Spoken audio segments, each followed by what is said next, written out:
अगर आपके snake plant की ग्रोथ रुक गई है, नए बेबी प्लांट्स नहीं निकल रहे हैं या पत्तियां बार बार ब्राउन होकर ख़राब हो रही हैं, तो हो सकता है गलती पौधे में नहीं बल्कि हमारी देखभाल में हो।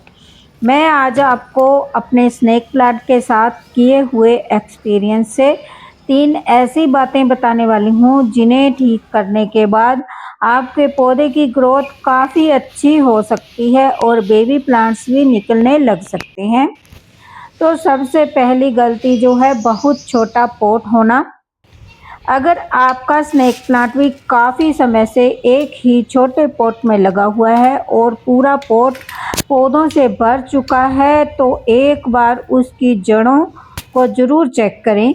कई बार क्या होता है, जड़ों में कोई फंगस लग चुकी होती है या जड़ों में जो है ग्रोथ नहीं हो पाती क्योंकि पॉट बहुत छोटा होता है। जैसे मेरा पौधा 5 फीट की पत्तियां हो गई हैं और आपके सामने पौधा पॉट में से निकाला है और जड़ों का पूरा जाला पॉट पूरा जड़ों से भरा पड़ा है। देखिए, इसमें मिट्टी बहुत कम है, ये जड़ों का ही जाला है। तो इस तरह से जब पॉट पूरा जड़ों से भर जाता है तो पौधे की जो ग्रोथ है स्लो हो जाती है और नए बेबी प्लांट्स निकलने की जगह भी कम पड़ सकती है।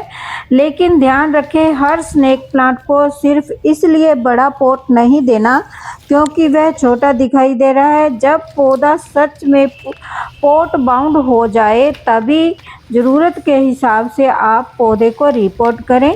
अगर आपका पौधा पॉट रूट्स से भर चुका है तो इसे एक बड़े साइज के पॉट में रिपोर्ट कर सकते हैं या इसके बेबी प्लांट्स को अलग अलग करके 3-4 पॉट्स में भी आप ग्रो कर सकते हैं, जैसे मैं कर रही हूँ।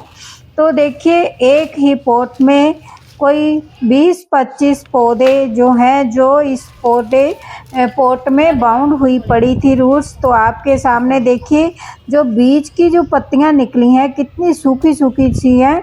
अगर मैं इनको रिपोर्ट ना करती तो ये मेरा पौधा मर सकता था। कई बार क्या होता है, हम पौधे को रिपोर्ट करते ही नहीं हैं, पौधा छोटे पॉट में भी रहता है और रूट्स बाउंड हो जाता है और अंदर की पत्तियां जो सूखने लगती हैं, इस वजह से हमारा पौधा मरने लगता है। तो देखिए, ये मैंने 12 इंच का पॉट लिया है और इसके लिए जो मिट्टी आपने बनानी है, बहुत ही अच्छी वेल डन सॉइल मिक्सचर बनानी है और पॉट में आपने जो है ड्रेनेज होल ज़रूर बनाना है ताकि जब भी हम इसमें पानी डालें तो एक्स्ट्रा वाटर जो है ड्रेन आउट होता रहे।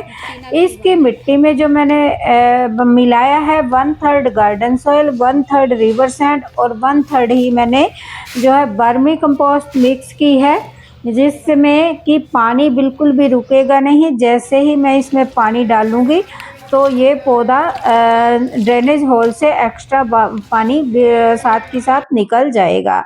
तो देखिए, रिपोर्टिंग में आपने मिट्टी बहुत ही अच्छी भुरभुरी बनानी है, जैसी मैंने आपको बताई है। तो 5 पॉट्स में जो ये एक ही पौधे को मैंने रिपोर्ट किया है। तो दूसरा जो इसका कारण है ग्रोथ रुकने का है, वो है लोकेशन।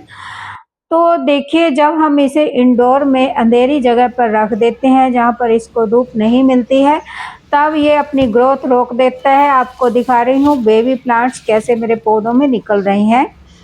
अंधेरी जगह में क्या होता है, इसमें इस पौधे को खाना बनाने के लिए धूप की ज़रूरत होती है। जब हम अंधेरी जगह में रख देते हैं तब इसमें बेबी प्लांट निकलने बंद हो जाते हैं और ओवर वाटरिंग की वजह से ये पौधा मरने लगता है क्योंकि छाया में जो है इसकी मिट्टी गीली ही रहती है, कई दिनों तक सूख नहीं पाती है। तो ये जो मैंने पत्तियां ग्रो की थी उनमें जो है बेबी प्लांट दिखा रही हूँ। तो इसे अगर आप फुल सनलाइट में रख देते हैं, तेज़ धूप में रख देते हैं, तो वहाँ पर इसकी पत्तियाँ जलने लगती हैं, सूखने लगती हैं और ब्राउन होने लगती हैं। तो वहाँ पर भी इसको अच्छी तरह से सर्वाइव नहीं करता है ये पौधा। मेरे एक्सपीरियंस से स्नेक प्लांट के लिए ब्राइट लाइट वाली सेमी शेड लोकेशन बहुत अच्छी रहती है, जहाँ अच्छी रोशनी मिले लेकिन बहुत तेज़ डायरेक्ट धूप पूरे दिन की इसकी पत्तियों पर न पड़े। यही मेरी सब इस पौधे के साथ सबसे अच्छी वर्किंग लोकेशन रही है। मैंने इसे जो है शेड के नीचे रखा हुआ है, जहाँ पर इसे छन कर धूप मिल रही है और बहुत ही अच्छे ग्रोथ ये कर रहा है। तीसरी गलती ये है कि बारिश के मौसम में टेम्परेचर और ह्यूमिडिटी की वजह से स्नेक प्लांट में ग्रोथ शुरू हो सकती है, लेकिन इसका मतलब यह बिल्कुल नहीं है कि हर बार बारिश होते ही ढेर सारी खाद डाल दें। आप अगर आपका पॉट 10-12 इंच का है और पौधा हेल्दी है तथा एक्टिव ग्रोथ में है, तो आप थोड़ी मात्रा में वर्मी कंपोस्ट इसमें दे सकते हैं। मैं लगभग 1 मुट्ठी वर्मी कंपोस्ट की हल्की मात्रा मिट्टी की ऊपरी परत में मिक्स करती हूँ और ज़रूरत के हिसाब से थोड़ी नीम केक यानी कि 1 टीस्पून नीम केक भी डाल सकती रहती हूँ। लेकिन यहाँ एक बहुत ज़रूरी बात है, अगर मिट्टी पहले से ही बहुत गीली है, पॉट में ड्रेनेज अच्छा नहीं है या लगातार बारिश हो रही है, तो उस समय खाद डालने की जल्दी बिल्कुल मत करें। स्नेक प्लांट को पानी और खाद से ज़्यादा वेल ड्रेन्ड सॉइल पसंद है, इसलिए मानसून में पहले ड्रेनेज चेक करें, उसके बाद ही फीडिंग करें। और अगर आप चाहते हैं कि स्नेक प्लांट में बेबी प्लांट जल्दी और हेल्दी निकलें, तो सिर्फ खाद पर डिपेंड मत कीजिए। सही पॉट, सही लाइट और सही ड्रेनेज ज़रूरत के हिसाब से फीडिंग, इन चारों का कॉम्बिनेशन ज़्यादा इम्पोर्टेंट है। अब आप अपने स्नेक प्लांट को ध्यान से देखिए, क्या आपका पॉट बहुत ज़्यादा भर चुका है, क्या पौधा बहुत तेज डायरेक्ट धूप में रखा है, या फिर पौधे की मिट्टी हमेशा गीली रहती है।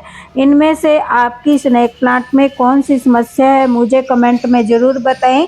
और अब अगर वीडियो आपको यूज़फुल लगी हो तो लाइक, शेयर और कमेंट करें। मिलते हैं किसी नेक्स्ट वीडियो में। Bye bye. Thank you for watching.